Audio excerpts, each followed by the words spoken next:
जैसे एक पिता हैं और यदि आपका पुत्र के साथ आपका संबंध ठीक नहीं है और आप यहाँ से घर लौटे तो यह संकल्प लेकर जाएं कि नहीं, यहाँ से मुझे बदल कर जाना है, अब मुझे अपने को चेंज कर लेना है, परिवर्तित होकर जाना है, ताकि घर में इंतजार कर रहे पुत्र से जब मेरा सामना हो तो उसमें एक बदला हुआ पिता नजर आए।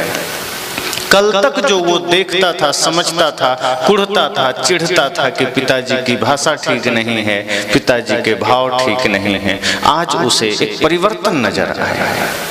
और यदि कोई पुत्र है और वो सुन रहे हैं और वो घर जाएं और आपके पिता या माँ इंतजार कर रहे हैं तो आपके भीतर एक ऐसा परिवर्तन आ जाए, आपके भीतर एक ऐसा बदलाव आ जाए कि उन्हें लगे कि नहीं, कल तक जो मेरा बेटा कुमार्गगामी था, कल तक जो मेरा पुत्र अवज्ञा करता था, वो आज निश्चय ही आज्ञाकारी बन गया है, आज वह श्रवण कुमार बनकर लौटा है, आज वह राम बनकर लौटा है। और यदि कोई भाई इंतजार करे, बड़ा हो या छोटा हो, तो यही संकल्प लेकर यहाँ से जाएं कि हमारे भीतर एक ऐसा परिवर्तन आ सके, एक ऐसा बदलाव आ सके कि घर में मेरा भाई जो मेरी प्रतीक्षा कर रहा है, जो मेरा इंतजार कर रहा है, कल तक जो सिर्फ धन के विवादों में चलता था, कल तक जो हमारा रिश्ता पद प्रतिष्ठा के विवादों में चलता था, छीना झपटी में चलता था, आज जब जाएं तो परम त्याग के साथ, परमानंद और प्रेम के साथ हमारा मिलन हो और हम एक दूसरे में प्रेम को देख सकें। इसी तरह सास बहू की बात है, जो आजकल सबसे ज्यादा ट्रेंड में मामले चलते हैं वो सास बहू के ही हैं, जहां सब कुछ ठीक हो जाता है, सब कुछ सही हो जाता है, लेकिन घरों में सास बहू के बीच की स्थिति ठीक नहीं हो पाती। दोनों में कहीं ना कहीं उठापटक, कहीं ना कहीं विवाद, कहीं ना कहीं झगड़े चलते ही चलते हैं। नहीं, सामने से तो मन ही मन चलता है।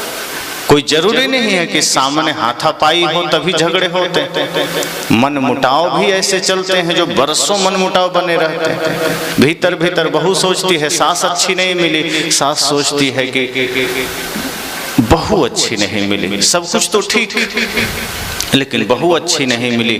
तो सत्संग आप सबके लिए है कि आप यहाँ से सोच सकें कि ये जीवन हमारा इतना बेहतर प्रकृति का वरदान है। इस संपूर्ण जगत में जो मनुष्य जीवन है, यह प्रकृति का सबसे अनूठा वरदान है। इससे बेहतर वरदान कोई हो नहीं सकता। अगर हमने अपने अपने स्तर से अपने शरीर का दुरुपयोग कर लिया है तो समझना कि हमने प्रकृति के दिए हुए वरदान का कोई मान ही न रखा, हमने उसके दिए हुए उपहार का उपहास कर दिया, हमने उसकी श्रेष्ठता को न समझा। तो यदि सास बहू है, देवर भाभी हैं, ननद भाभी हैं, भाई भाई हैं, माता पिता हैं, पुत्र हैं, मित्र हैं, जितने भी रिश्ते हैं, ये सत्संग एक ऐसा स्थल है जहां से हम अपने रिश्तों को बेहतर कर सकते हैं और करना चाहिए। ये कोई जॉब नहीं है जिसे नहीं करेंगे तो भी काम चल जाएगा। कई बार ऐसा लगता है कि ऑप्शन है कि चलो ये काम किया तो ठीक, नहीं तो दूसरा काम करके भी पैसे कमा सकते हैं। बहुत से लोग इसमें खेती करते हैं, खेती से आपका जीविका चलती है। बहुत से लोग हैं नौकरी करते हैं, बहुत से लोग बिजनेस करते हैं।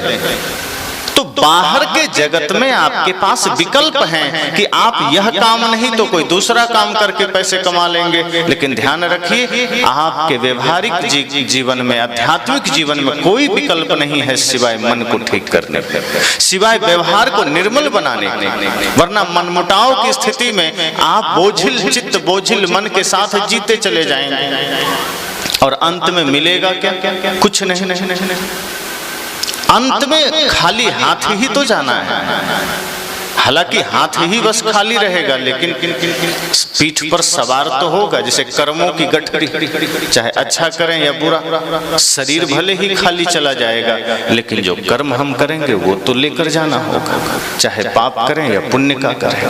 तो ये भी सत्य है कि संसार साथ में नहीं जाएगा, दुनियादारी साथ में नहीं जाएगी, पद प्रतिष्ठा साथ में नहीं जाएगा, लेकिन आपके द्वारा किया गया अच्छा या बुरा कर्म तो साथ जाएगा। और उसका भी पता हमें जीवन में नहीं चलता। कब चलता है? जब जीवन विराम होने को होता है, जब अंतिम घड़ी आती है, तब ख्याल आता है कि अब हमें वह काम कर लेना था जो हमने सदैव नकारा है। हमें सत्संग सच में कर लेना था, जिस सत्संग में हम जुड़े तो रहे, लेकिन जीवन में सत्संग उतरा नहीं। तो यह 3 दिन का सत्संग हमारे जीवन की समीक्षा का तीसरा दिन हम सबके लिए एक चिंतन का समय है, एक मंथन का समय है कि हम स्वयं को कितना बदल पाते हैं। एक पिता की ख्वाहिश होती है कि हम इतना बढ़िया अपने बच्चे को पढ़ा दें, लिखा दें। एक माँ भी यही सोचती है कि हमारी संतान अच्छे पोस्ट पर हो, अच्छी स्थिति में हो, बिजनेस करे, व्यापार करे।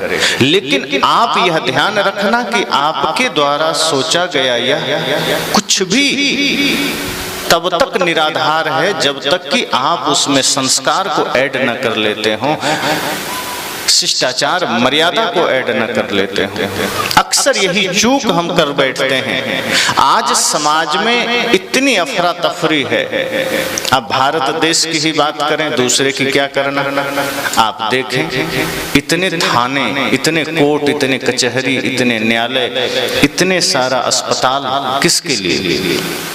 ये जो आपके आसपास भी थाने बने हैं, वहां कौन लोग जाते हैं? पुलिस किसे पकड़ कर ले जाती है? आपने कभी देखा कि कोई पुलिस आई हो और किसी बैल को पकड़ कर ले गई हो कि बड़ा उपद्रव कर रहा था, कि किसी बकरे को पकड़ कर ले गई हो, कि किसी जानवर को? वो कभी कभार होता है कि कोई कुत्ता आदि पागल हो गया तो टीम आती है, ले जाती है। लेकिन अधिकांश जो लोग पकड़े जाते हैं वो हमारे आपके बीच के ही लोग हैं, क्योंकि एक व्यक्ति के वजह से समाज में अव्यवस्था फैलती है। एक ही व्यक्ति के वजह से समाज में अफरा तफरी फैलती है, और उसी एक के वजह से 2, 4, 10 लोग और उसके गिरोह में शामिल हो जाते हैं। एक व्यक्ति गलत मार्ग को चुनता है तो कई लोग उसके साथ साथी बन जाते हैं, कई लोग सहायक बन जाते हैं। लेकिन वो हम सबको सोचना है कि जैसे सत्संग भी है तो ये भी मनुष्यों के लिए है, और यदि कहीं कोई कोर्ट कचहरी है वो भी मनुष्यों के लिए ही है। यदि कोई गलत कर्म करके जीवन में सदैव दूसरे के लिए अहित कर रहा है, समाज के लिए अहित कर रहा है, तो उसके समन के लिए भी कोर्ट कचहरी है। और कोई व्यक्ति सुधार करना चाहे, जीवन में कुछ अच्छा करना चाहे, अध्यात्म से जुड़ करके परम शांति को पाना चाहे, उसके लिए भी सत्संग है। तो सब कुछ तो मनुष्यों के लिए है। तो इसी सत्संग से हम कितना बदल पाते हैं, कितना जुड़ पाते हैं। एक आदमी ने कहा कि सत्संग तो इतना हो रहा है देश में, परिवर्तन कहाँ होता है? जब देखो जिसे देखो वो तो सब गलत मार्ग पर चले जाते हैं। सत्संग के लिए इतना प्रयास करना पड़ता है, फिर भी लोग कम आते हैं। और ये बात स्वाभाविक है, सत्संग के लिए प्रयास करना पड़ता है। तो इसको हमें समझना पड़ेगा। समस्या यह है कि गलत कार्य के लिए प्रयास नहीं करना पड़ता।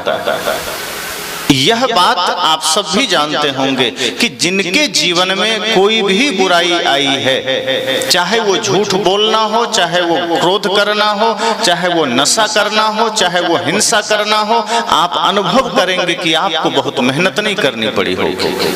बुराइयों के लिए, गलत कार्य के लिए कभी सीखना ही नहीं पड़ता। लेकिन कुछ श्रेष्ठ करना हो, बड़ा करना हो, पवित्र करना हो, तो सदैव तपस्या में उतरना पड़ता है, साधना में उतरना पड़ता है, जीवन को तपाना पड़ता है।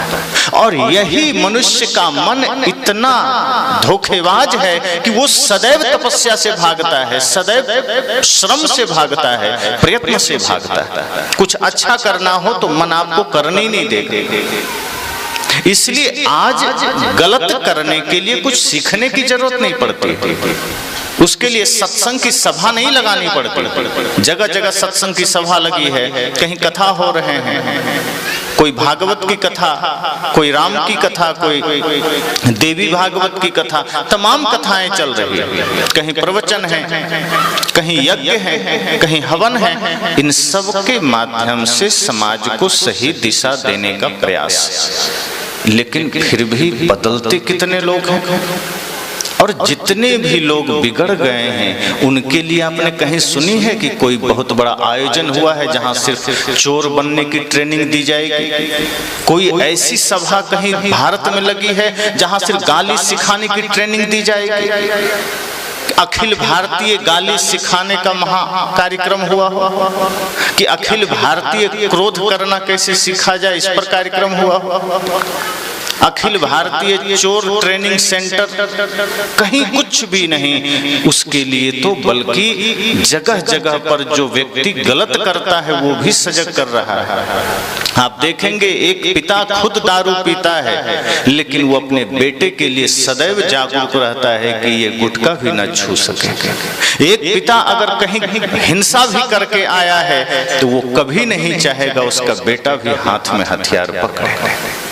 गलत करने वाला भी गलत की शिक्षा नहीं देता है। अगर ऐसा होता तो बड़े बड़े डाकू अपने बच्चों को कभी विद्यालय नहीं भेजते। वो कहते कि तुम्हें जाने की जरूरत नहीं है, गिरोह में ही शामिल हो जाओ, बचपन से ट्रेनिंग लेना, बहुत बड़ा डाकू और माफिया बनोगे। लेकिन वो भी अपने छत्र छाया से दूर कहीं ऐसे विद्यालय में भेजता है जहां उसे उसकी छाया तक न मिले और वो अच्छा इंसान बने। तो गलत करने के लिए कुछ भी सिखाना नहीं पड़ता, सीखना नहीं पड़ता।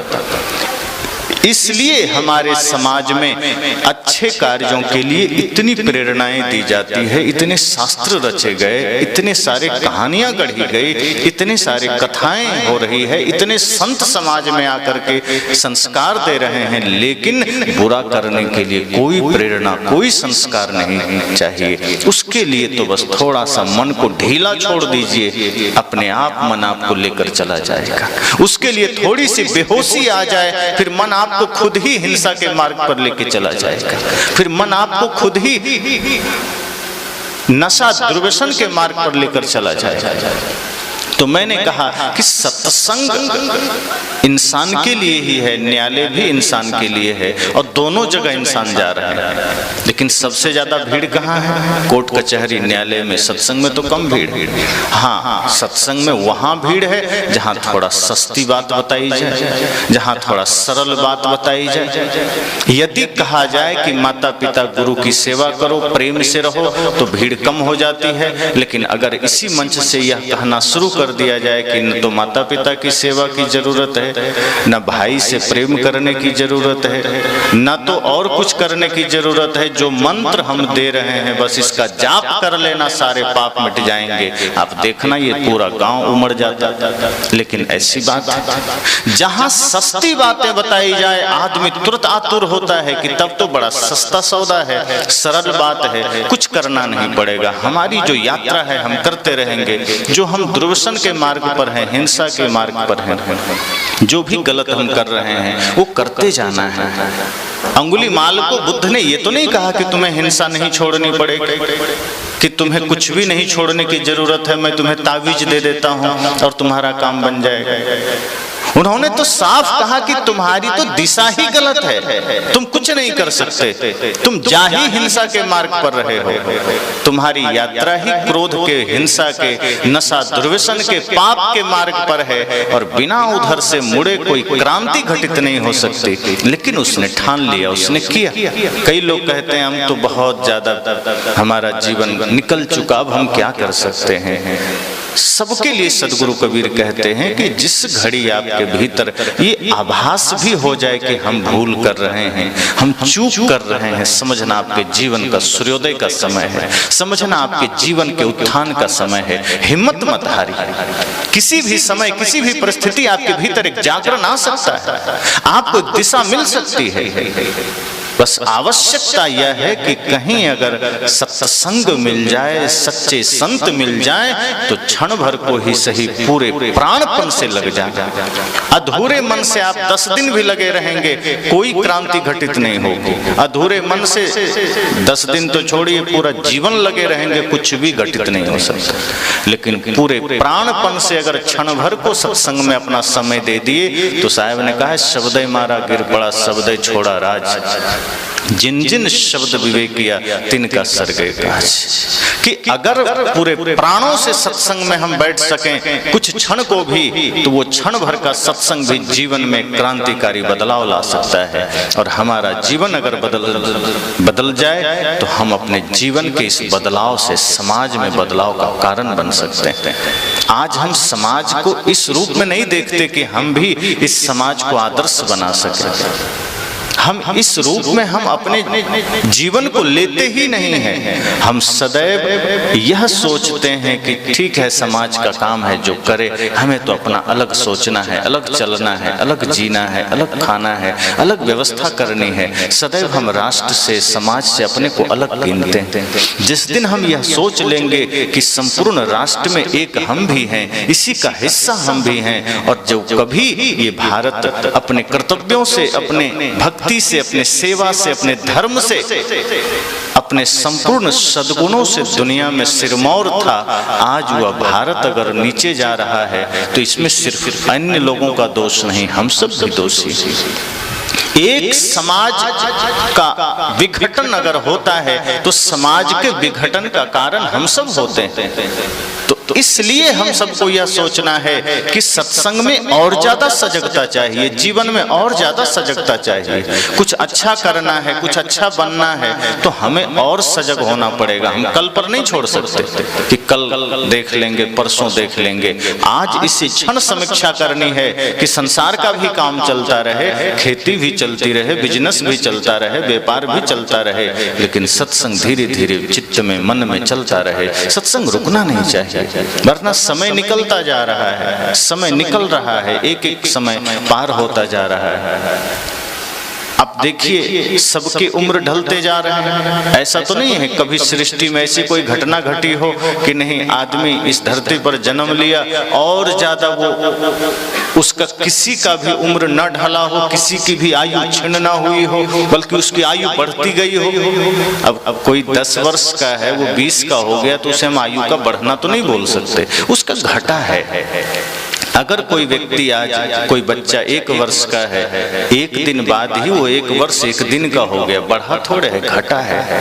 हम 50 वर्ष के हो जाएं, 70 वर्ष के हो जाएं, तो हमारी आयु बढ़ी नहीं है, घटी है।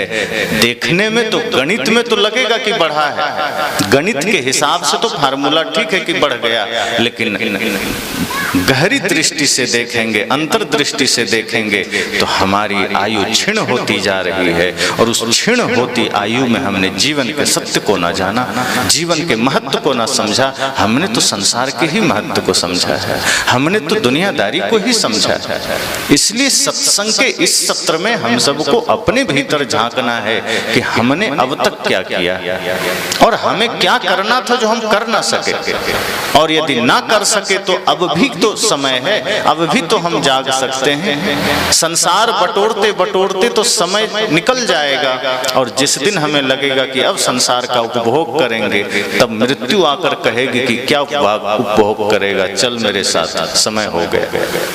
तब आप कहेंगे मैं क्या कर रहा था, मैं तो ऐसे दुनिया में भाग रहा था जो हाथ ही ना आना था, मैं तो ऐसे मार्ग पर दौड़ रहा था जो अपना ही ना था, वो काम क्यों ना कर सका।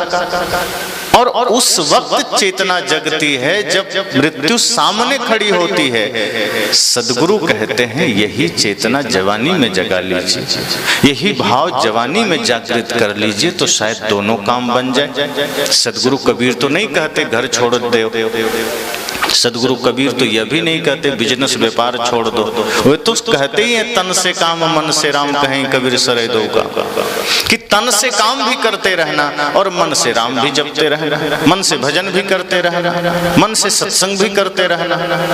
सारा खेल ही मन का है, कुछ और करने की जरूरत नहीं है। मन को साधा कि जीवन सधा।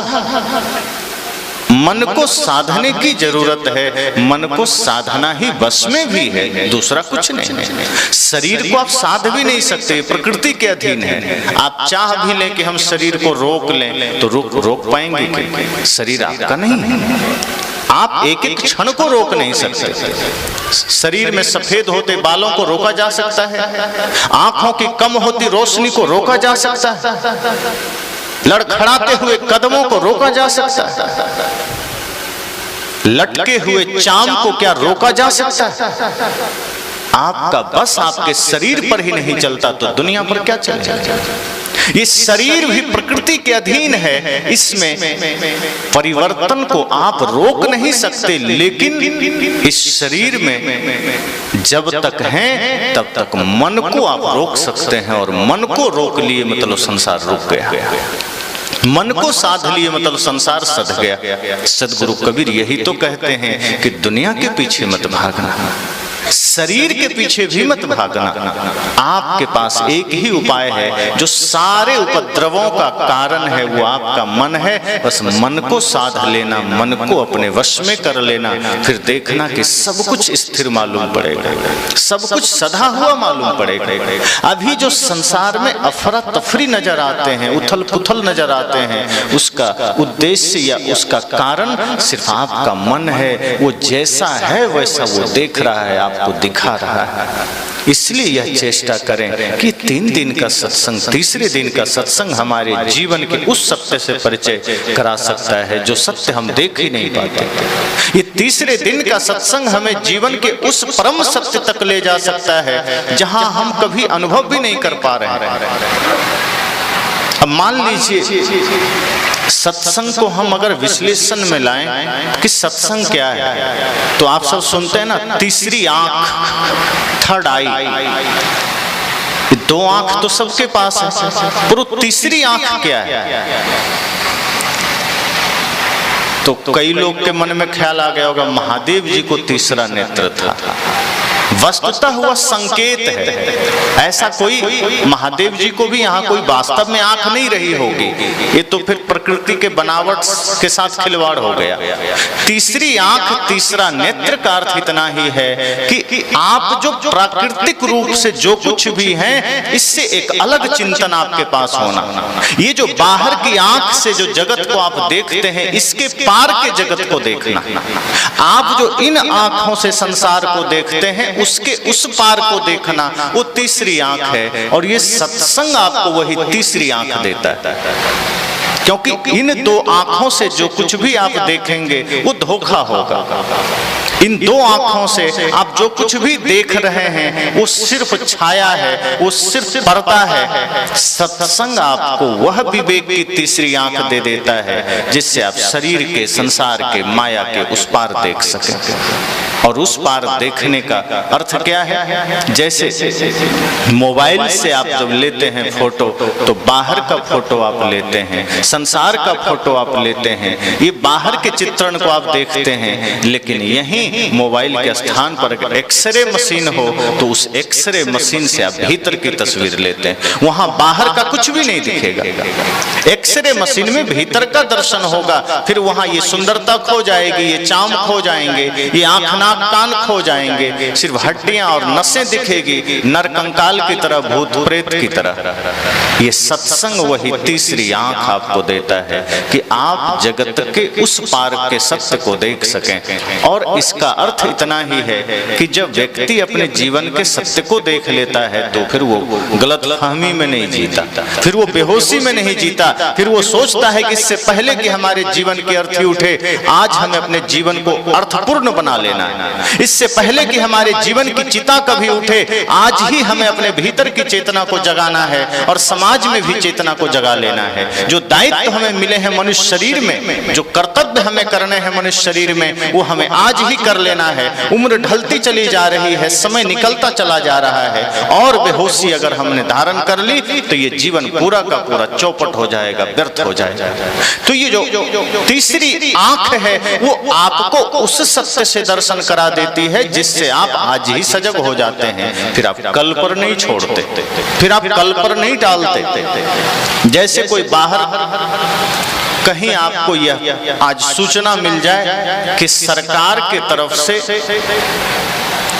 अनाज बंट रहा है और आज से कल तक ही बंटना है, या कहीं यह घोषणा हो जाए कि पंचायत में सरकार के तरफ से कुछ पैसे बांटे जा रहे हैं, तो कितने लोग हैं जो ये सोचेंगे कि हम कल जाकर ले लें।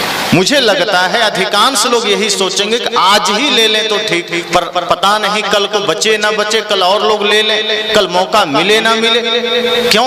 मन ने आपको राजी कर लिया, मन ने आपको तैयार कर लिया कि आज ही चल देना है। क्यों? क्योंकि मन के साथ और आपके बाहर की दृष्टि के साथ यह तय हो गया कि जो कुछ भी मिलेगा वो हमारे शरीर के लिए आवश्यक है, वो अनिवार्य है, और उसमें आपको लाभ नजर आया, उसमें आपको सत्य नजर आया। तो मन ने दिखा दिया कि यह जो कुछ भी भौतिक चीजें हैं ये जरूरी की हैं, इसे आज ले लेने में फायदा है। लेकिन जो तीसरी आंख है जब वो जग जाएगी तो उसी तरह से आप तब सोचेंगे कि जो संसार के लिए हम इतने आतुर हैं, जिस शरीर के लिए हम इतने यत्न कर रहे हैं, इसके बाद क्या होगा। जिस दिन शरीर भी नाकाम होगा, आंखें भी लाचार होगी, और जितने लोग हैं क्या आंखें तो लाचार होगी, ऐसा तो नहीं कि आंखें लाचार नहीं होगी। एक समय ऐसा आएगा जब आंखों की रोशनी कम होगी, और एक समय ऐसा भी आएगा जो इतनी कम हो जाएगी कि आप कुछ भी ना देख सकेंगे। एक समय ऐसा आएगा जो मुख भी नाकाम होगा। आज जो लोग कड़ी कड़ी चीज भी खा लेते हैं, एक समय के साथ आपके दांत नाकाम हो जाएंगे कि नहीं अब मैं नहीं सह सकता, अब मेरा समय पूरा हुआ।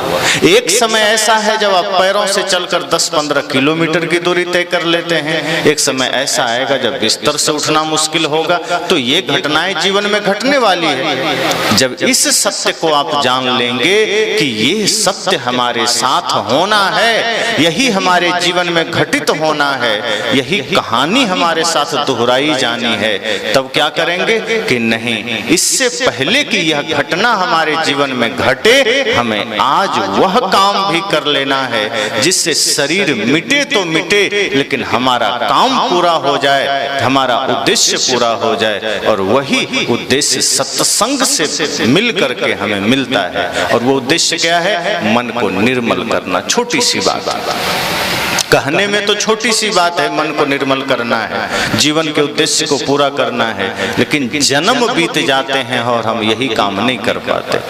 तो मैंने कहा कि सत्संग हमारे जीवन को एक अवसर दे रहा है, हमारे भीतर की तीसरी आंख को जगाने का अवसर दे रहा है कि जिस रूप में आप सत्संग में आए थे, जिस भाव से आए थे, जब यहाँ से जाएं तो बदल कर जाएं, परिवर्तित होकर जाएं, एक पिता धर्म पिता बनकर जाएं, एक माँ धर्म माँ बनकर जाएं। इसका अर्थ यह हुआ कि आप ऐसा कर्तव्य पालन करें अपने जीवन में कि आपका जीवन तो सजे ही प्रेम से, सत्य से, आपके आने वाली पीढ़ियां भी अपने जीवन में श्रद्धा भक्ति को धारण कर सके, माता पिता गुरु और राष्ट्र भक्ति को धारण कर सके। आज देश को क्या आवश्यक है? आज देश में सब कुछ पूरा है, लेकिन देश भक्तों की बड़ी कमी आ गई।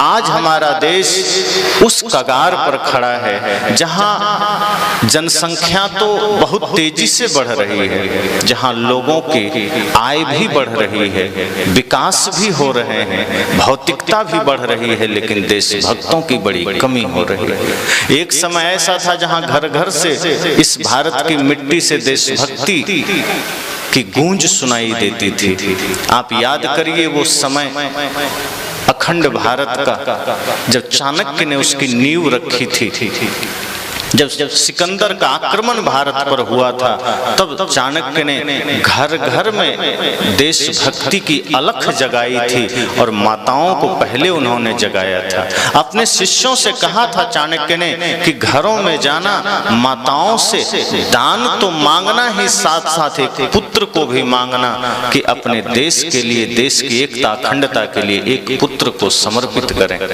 और उस अलख के साथ भारत अखंड बना था और वही सब काल था जब भारत विश्वगुरु कहलाता था। आज हमने अपने जीवन को किस मोड़ में दे दिया है कि देश की सभ्यता, देश की संस्कृति से हमारा कोई दूर दूर तक अर्थ नहीं है। आज कई लोगों से मैं कहता हूं कि देशभक्ति क्या है, तो कुछ युवा हैं वो कहते हैं हमें कोई लेना देना नहीं, हमें तो बस रोटी और रोजगार चाहिए, हमको रोजगार मिल जाए फिर कुछ भी हो, हमें कोई हर्ज नहीं। तब मैं सोचता हूं कि ऐसे ही लोग की वजह से शायद देश गुलाम हुआ होगा। ऐसे ही लोग जो अपने देश से ज्यादा अपने स्वार्थ को आगे रखते हैं, ऐसे लोग को तो कल करोड़ों रुपया कोई दे दे तो अपने ही देश के लिए वो गद्दारी भी कर सकता है। ऐसे ही लोग इस धरती पर हैं जो रोजगार अपने स्वार्थ और अपने अहंकार के चक्कर में, अपने निजी स्वार्थ के चक्कर में वो देश के लिए खतरा भी बन जाते हैं। आप कुछ समय पहले देखते थे ना, कश्मीर से लेकर के कन्याकुमारी तक जहां तहां आतंकवादी हमले हो गए, कहीं संसद में अटैक हो गया, किसी शहर में हमले हो गए, कहीं सेना में कोई पत्थर सेना पर मार दिया। ये घटनाएं कैसे हो रही थी? कौन कर रहा था? इसी देश के कोई युवा थे, कोई बच्चे थे जिसको कुछ रुपए की लालच दे दी गई, वो कर देता था।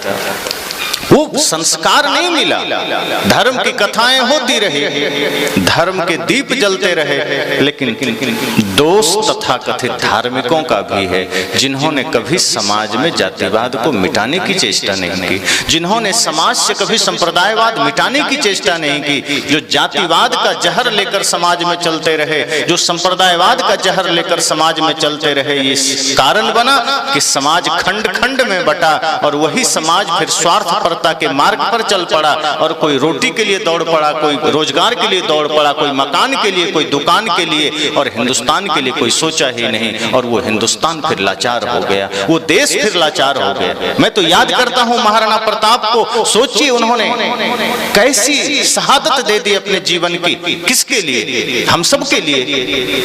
घास की रोटियां खाना पसंद किया जंगल में, लेकिन मुगलों के सामने घुटने न टेके। वीर शिवाजी को देखना, शीश न झुकाया, गले कट जाए तो कट जाए, लेकिन शीश न झुके भारत के आन बान शान के लिए। भगत सिंह को देखिए, अपने देश की सुरक्षा संस्कृति के लिए, देश की मर्यादा के लिए फांसी को स्वीकार किया, लेकिन अपने आप को अंग्रेजों के हाथ गिरवी न बनने दिया। चंद्रशेखर आजाद को याद करिए, ये वही भारत की मिट्टी है, ये वही भारत भूमि है जहां ऐसे वीर वीरांगनाओं का जन्म हुआ। लक्ष्मीबाई को याद करिए, वीर भगत सिंह से लेकर के राजगुरु सुखदेव बिस्मिल को याद करिए, नेताजी सुभाष चंद्र बोस को याद करिए।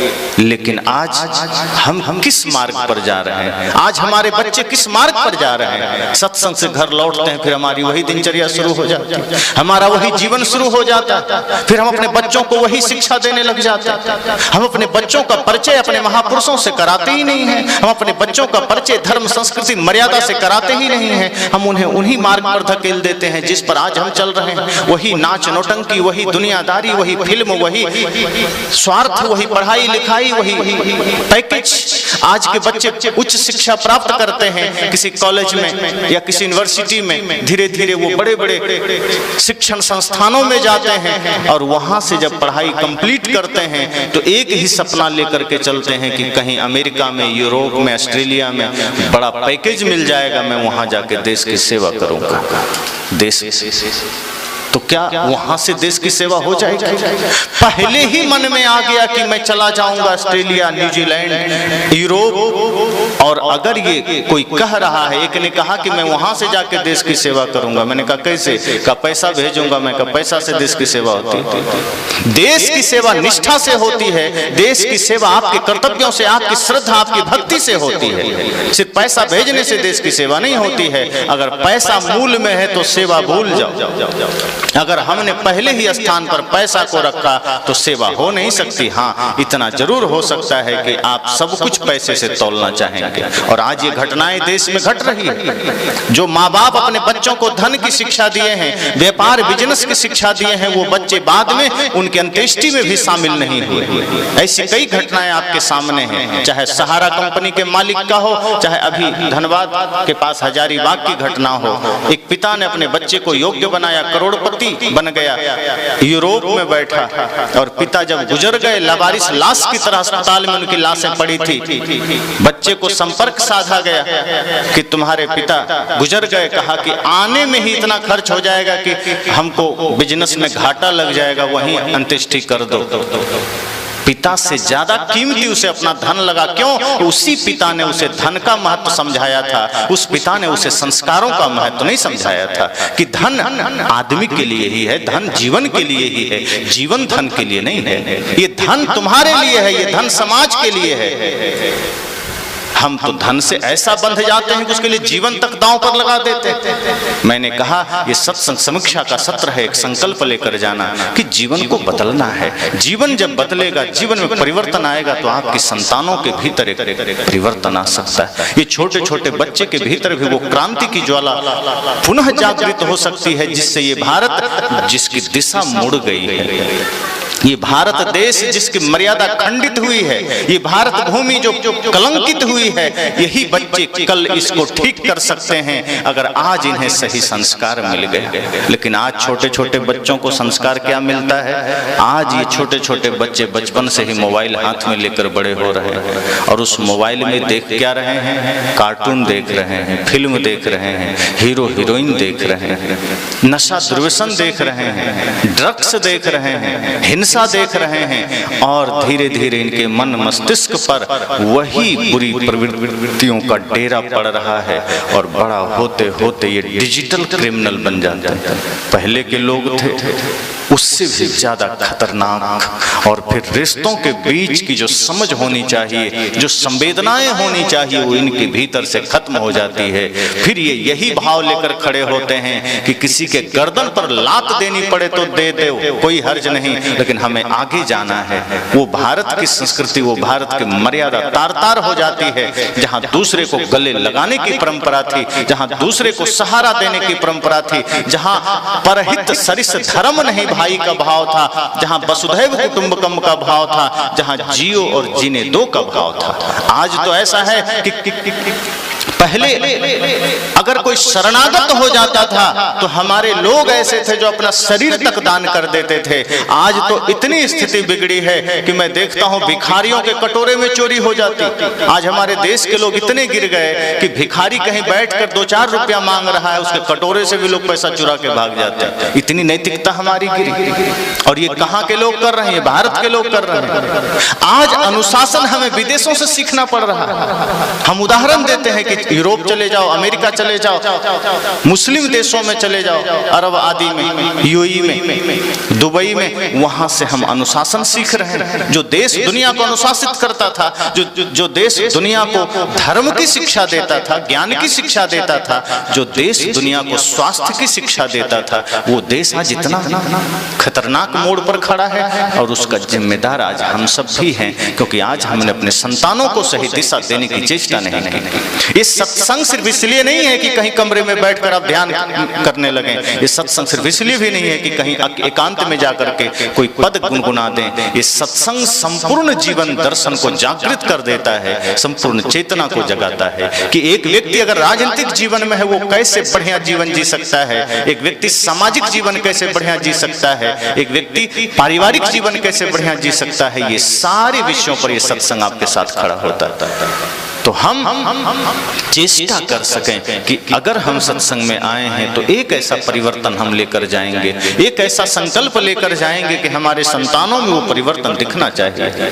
बहुत सी बातें हम सुनते हैं, लेकिन अगर एक भी हमने धारण कर लिया कि हमें अपने जीवन को तो बना ही लेना है सुंदर, लेकिन अपने बच्चों को भी एक दिव्य संस्कारों से सज्जित कर देना है।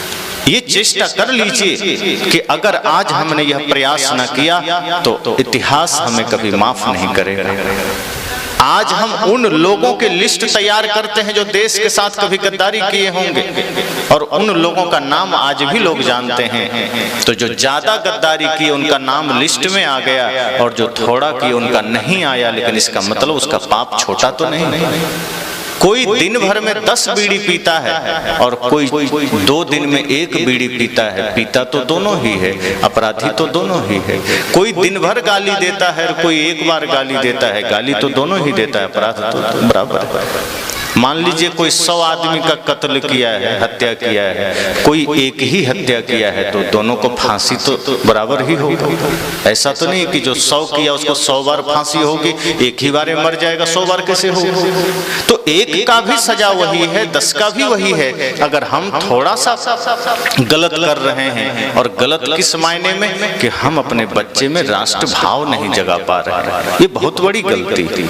आज आप सबका यह कर्तव्य है कि सब कुछ करिए, लेकिन अपने बच्चों में राष्ट्र भावना जरूर जगाइए, उसके भीतर धर्म भावना जरूर जगाइए। छोटे छोटे बच्चों में वह संस्कार दीजिए कि वह जब बड़ा हो तो देश की मर्यादा को पहले रखे, वो देश की संस्कृति को पहले रखे, देश के सम्मान को पहले रखे। उसके लिए अगर प्राण न्यौछावर करने पड़े तो कर जाएं, ऐसी भावना उसके अंदर भर दीजिए। ऐसा संस्कार मत दीजिए कि वो अपने स्वार्थ में किसी का गला काटने को राजी हो जाए, कि वो माता पिता को ही लात मारने को राजी हो जाए। आज देश में क्या हो रहा है? आज पूजा बहुत होती है देवताओं की, महादेव की, माता दुर्गा की, लेकिन आज माता पिता जितने सबसे ज्यादा पीड़ित और परेशान हमारे भारत में है, शायद कहीं और होंगे तो वो देश जाने, हमें तो अपने देश की चिंता करनी है। आज हमारे देश में जैसे ही वृद्धावस्था आती है, बूढ़े लोगों के जीवन में मानो भूकंप सा आ गया। न बहू बढ़िया से व्यवहार कर रही है, न बच्चे व्यवहार कर रहे हैं, वो अपने ही भाग्य पर रोते हैं। ये कैसे हुआ? जब आपका घर ही मंदिर न बन सका, कल मैंने कहा था, जब घर मंदिर न बन सका तो बाहर के मंदिर में क्या करने जाओगे? इसलिए यह सत्संग आपके जीवन को सिर्फ आईना दिखा रहा है, एक दिग्दर्शन करा रहा है कि देखिए इस संसार के सत्य को, अपने तीसरे नेत्र को जगाइए और देखिए कि आज तक आप क्या हैं और आपके बच्चे क्या हैं। चले जाएंगे, हम सब भी चले जाएंगे। 100 साल के बाद शायद यहाँ कोई ना होगा, हम जितने भी लोग हैं, लेकिन हमारे द्वारा किया गया कर्म कभी मर नहीं सकता है, हमारे द्वारा बोला गया शब्द कभी मर नहीं सकता है। विज्ञान तो कह रहा है कि जो कुछ भी कृत्य पहले या आज होंगे या कल होंगे, वो सब इस वायुमंडल में जिंदा है। हमारे कर्म तो जिंदा होते ही हैं, हमारे द्वारा बोला गया शब्द भी पकड़ने की चेष्टा की जा रही है। अब सोचिए हमने क्या क्या बोला है, हमने क्या क्या कहा है, हमने क्या क्या किया है, वो सब एक समय पकड़ा जा सकता है। इसलिए यह संकल्प लीजिए कि हम तो अपने जीवन को सुंदर बनाएंगे, अपने बच्चों को भी उसी मार्ग पर ले जाएंगे जो महापुरुषों ने मार्ग दिया है, जो हमारे संतों ने मार्ग दिया है।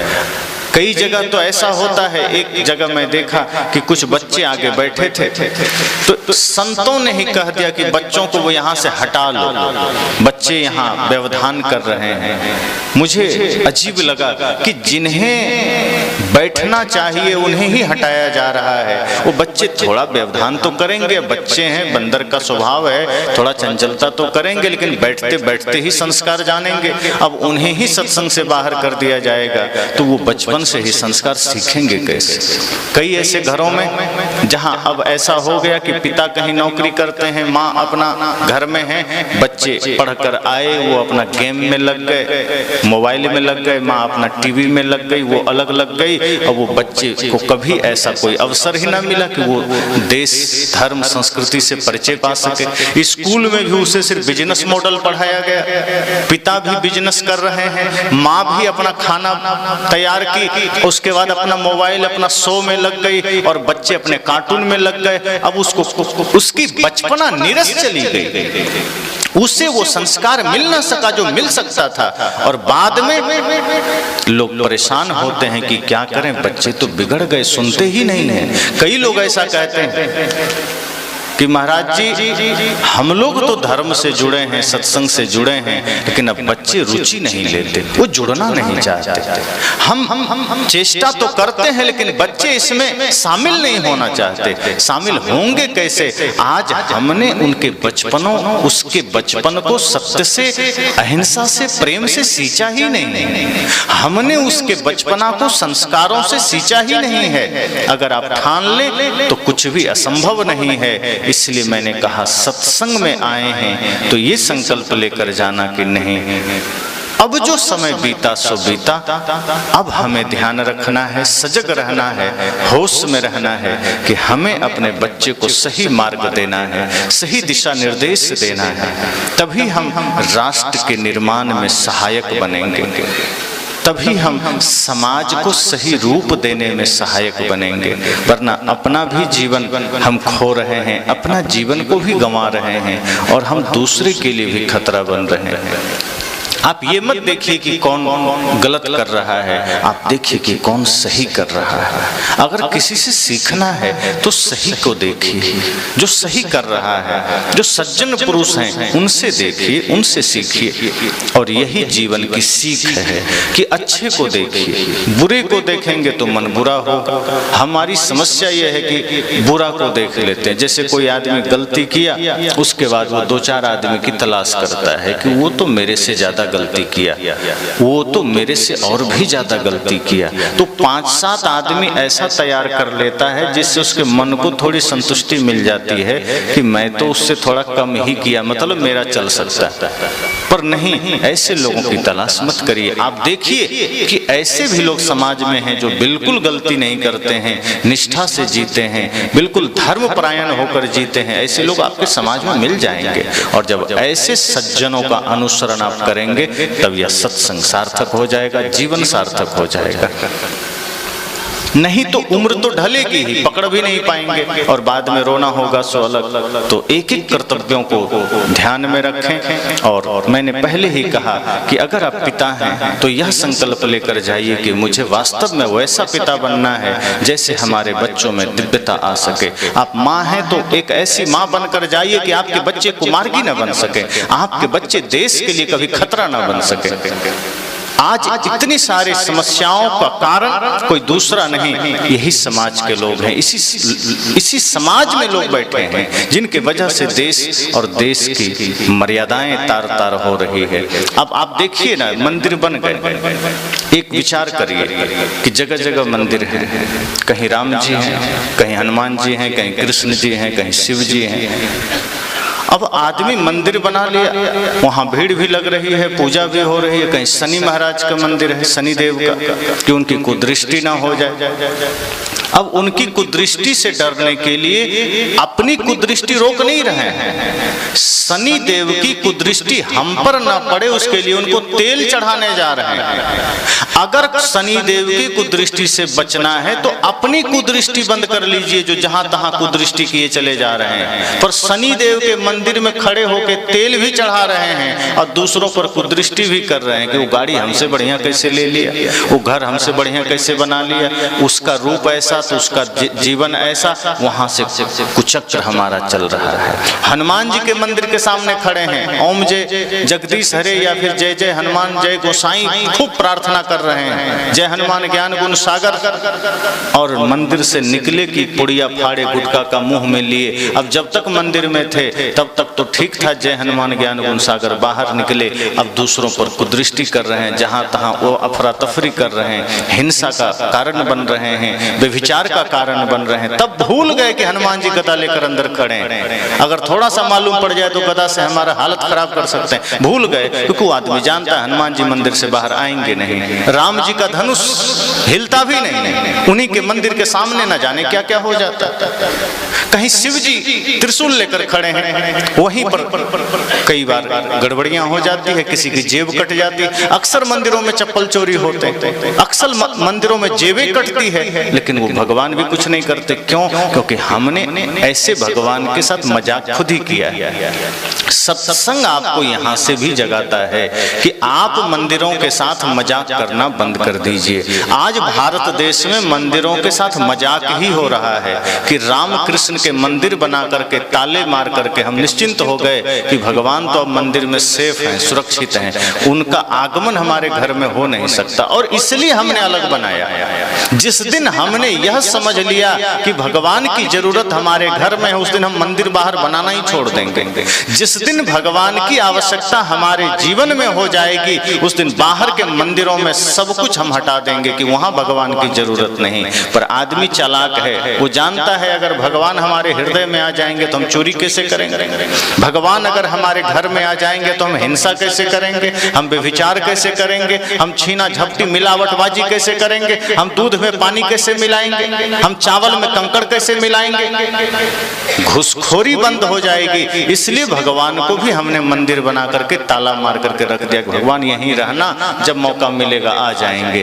अब भगवान न हो करके मानो जैसे कोई कैदी हो गया, बेचारा लाचार बेबस मंदिर में पड़ा, हम उसको अपने जीवन में आने ही न दिए। ये सत्संग इन समस्त विकारों से और इन समस्त कुरीतियों से आपको जगाता है कि भगवान को हृदय में रखिए, अर्थात घर को मंदिर बनाइए, घर को सत्संग बनाइए, वरना यह जीवन तो निकलता जा रहा है, समय निकलता जा रहा है और हम संसार को याद रख रहे हैं, दुनियादारी को याद रख रहे हैं, लेकिन जो याद करना था उसे भूले चले जा रहे हैं। इसलिए सदगुरु कबीर ने कहा है, साधो दिल से न राम को भूल, दिल से न राम को भूल,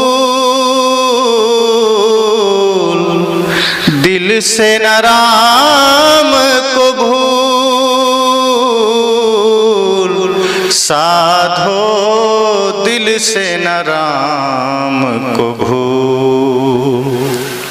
स्याही गई सफेदी आई, स्याही गई सफेदी आई, चलना है बड़ी दूर,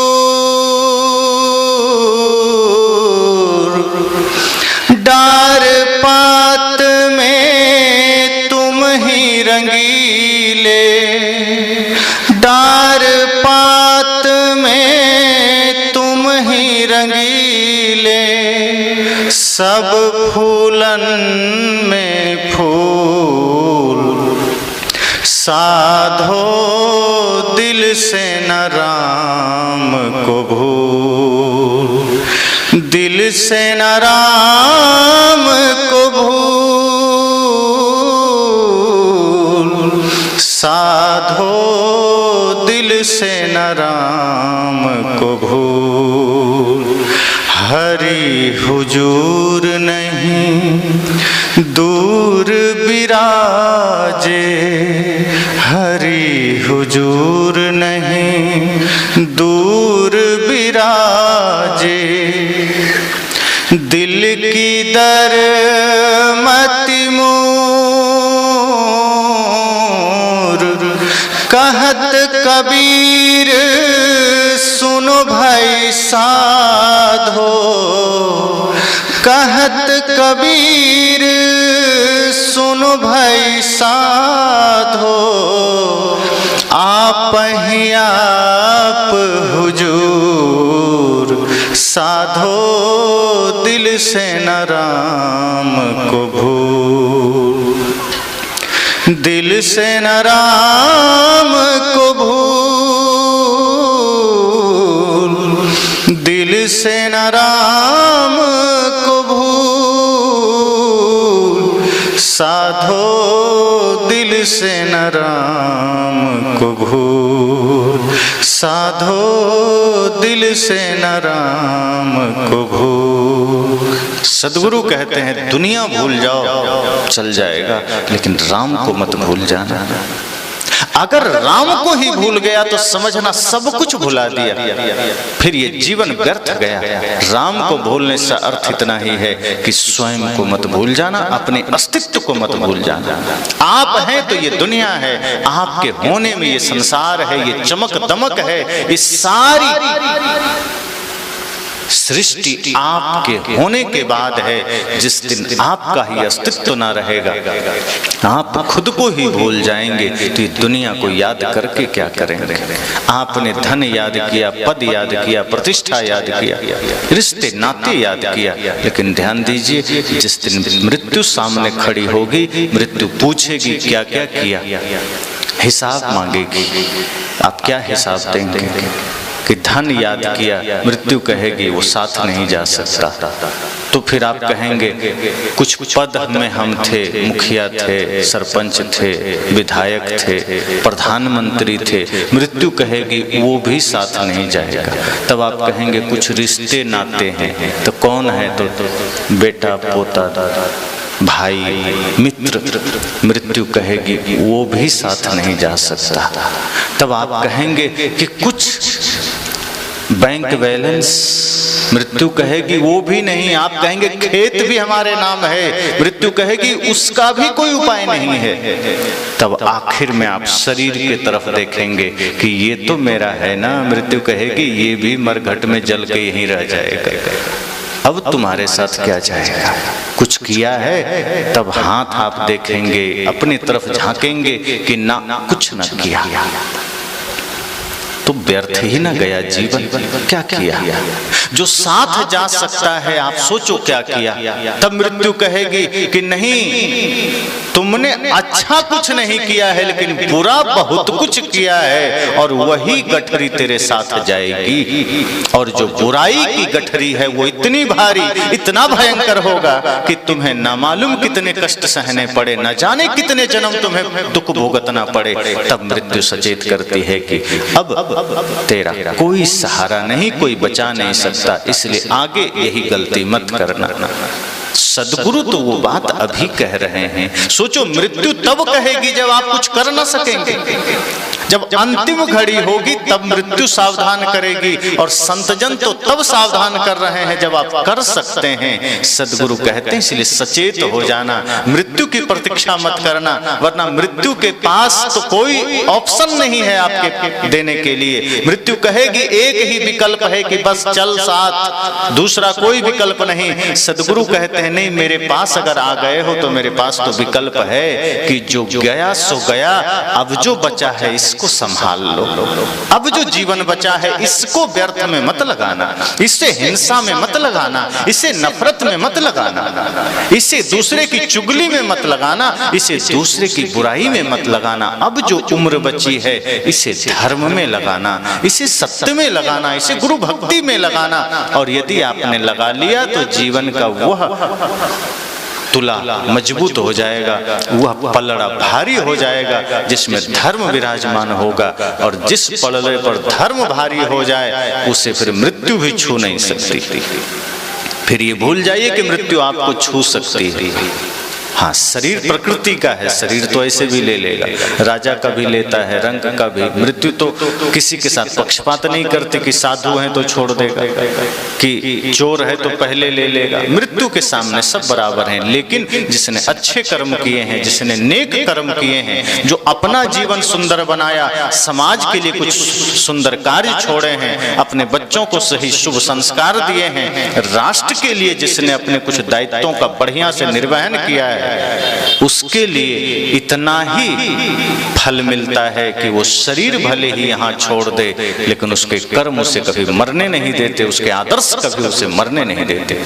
यही कारण है कि आज राम का शरीर न होते हुए भी राम हम सबके पास है। आज कृष्ण भले ना हो लेकिन उनका ज्ञान, उनका आदर्श हमारे पास है। सदगुरु कबीर भले ना हो लेकिन उनके आदर्श हमारे पास हैं। हमारे 7 लाख से अधिक वीरों ने जो शहादत दी देश की सुरक्षा के लिए, देश की आजादी के लिए, भले ही वो ना हो, लेकिन उनके कर्तव्य, उनके आदर्श, उनकी शहादत को कोई मिटा नहीं सकता है।